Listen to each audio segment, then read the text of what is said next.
streamers and millions of passionate fans engaging with this game that came out of nowhere.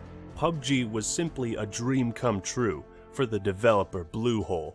The game's success is something every indie developer fantasizes about. Being part of a small team, working tirelessly to get something out there that brings you some modicum, some notion of success in a heavily competitive and saturated market dominated by bigwig publishers. And being able to find a place amongst all the noise, the good, the bad, the great, and the shit. What indie developer doesn't want that? I mean, when has an unfinished game ever won the Best Multiplayer Game Award?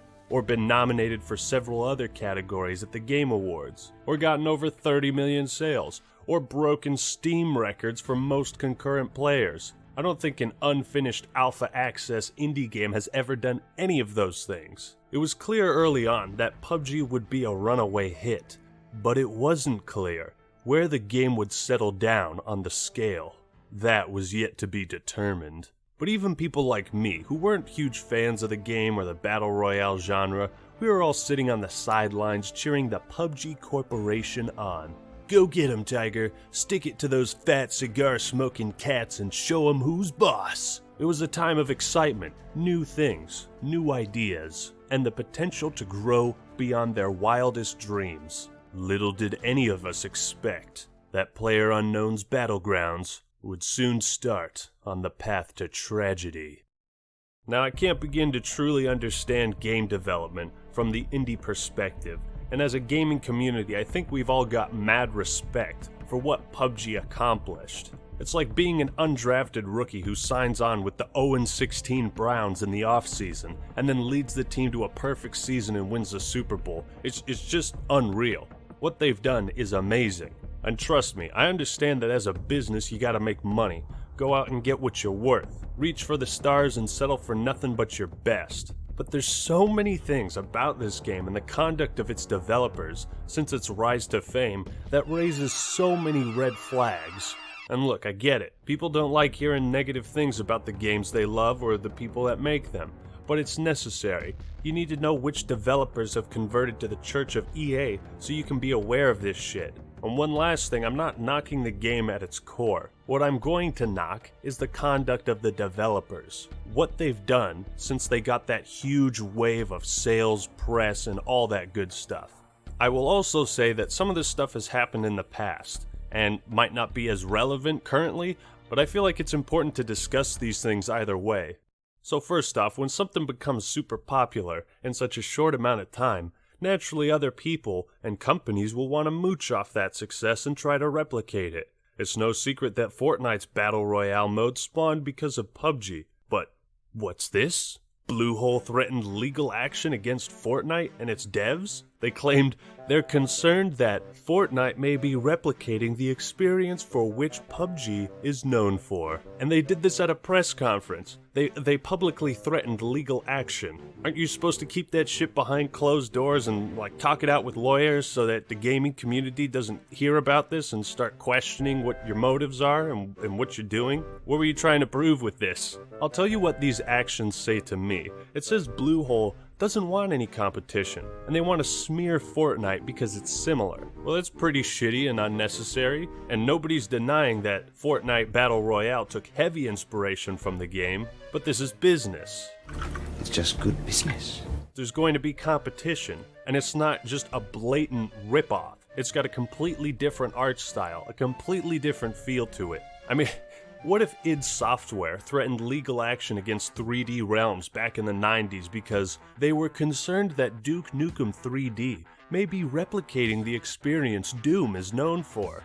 This is such a pig-headed, asshole-ish thing to say. You can pretty much use it to trash anything that might be similar to something else. Let's try it out some more. We are concerned that Star Wars may be replicating the experiences for which Flash Gordon is known for.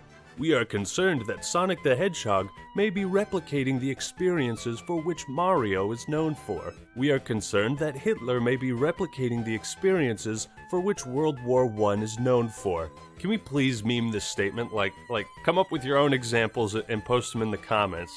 back to the point, what would saying any of this have accomplished? They're basically saying any battle royale game that isn't ours is shitty and unoriginal. It's ripping us off and they owe us money. It just breeds animosity and skepticism about the intentions of a company. Makes you look petty and that you don't understand how games inspire other games. A Bluehole executive even said this: "Now we're starting to have concerns that they're going to develop new features or improve something in the engine to support that battle royale gameplay and then use it for their own game mode." Oh no! Another company is trying to improve their product that's similar to yours while you're busy making a half-assed port to the Xbox and implementing microtransactions in an early access game you're charging people $30 for? We can't have that, can we? You can clearly see how upset Bluehole was that other companies are making battle royale games and taking a small fraction of that spotlight away from them. Brendan Green, player unknown himself, said this: "I want this genre of games to grow," but later says, someone else takes the idea, has a marketing budget, and suddenly has a popular game because they ripped off someone else's idea. I think it's something the industry needs to look into. What the fuck, dude? You're talking about a genre. A genre. If you want to use that logic, PUBG ripped off the idea of Battle Royale from the movie Battle Royale. This logic is so fundamentally broken at its core. It's like, oh, PUBG has the idea of shooting people with guns. Well, there were plenty of other games that had that idea, so I guess the industry should look into the ideas that PUBG ripped off. You know, Battle Royale, shooting people with guns, because, you know, other games are getting rich off of those ideas, and you know, those all belong to PUBG and Bluehole. So stop whining, learn from the fine bros, and accept the fact that you can't hold a monopoly on ideas or a genre. Now, if you were to gain massive critical and commercial success for an early access game, earning you hundreds of millions of dollars in half a year, what would be your next move? Maybe work on the horrible optimization? Increase the quality of graphics? Perhaps hire a bunch of new hands to improve the code? Nah, what you're supposed to do is rush to make the most god-awful port of a video game to the Xbox One in order to meet Christmas sales and deadlines. Oh boy, it absolutely boggles the mind when you look at this. You know you fucked up when Chromecast uploads a video. They released this on the Xbox One as early access, like they sold this on a disc. Look, Steam is one thing. That's a haven for all sorts of games, finished and unfinished. But when your next move is to port the game to consoles before it's finished or even being close to ready, what does that say? People expect finished, functional products when they buy a console game. And this applies to Steam as well, but I'm trying to point out that Steam has a lot of these indie, unfinished early access games, way more than any console does. Now, what does this decision say? Well, it tells me your priorities at that moment were to cash in on the success of PlayerUnknown's Battlegrounds as rapidly and in as many ways as possible, instead of using the hundreds of millions of dollars you made to finish a goddamn early access indie game. While these glitches and graphical atrocities may have been fixed in some degree, this is just unacceptable. This looks worse than just about any game on the original Xbox. People are just walking through walls. It's like no clip mode is on. What the hell is this? Big rigs over the road racing? And you sold this for $30? Not even the power of the Xbox One X can fix a game that's not optimized properly. Look, you made your money. Now it's time to use that money to improve the quality of the experience. And don't you think it's a telling sign of priorities when a game like this usurps Dota 2 as the most popular Steam game?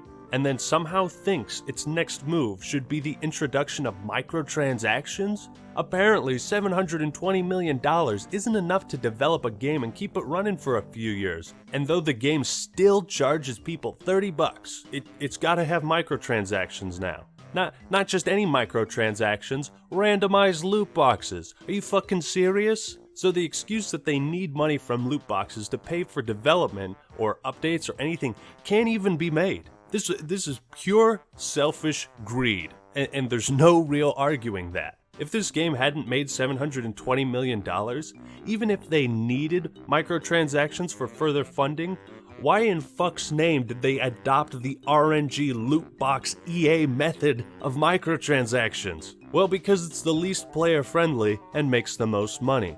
But you might say, acting mailman, it's not pay to win. You can't get weapons and whatnot, so it's not as bad.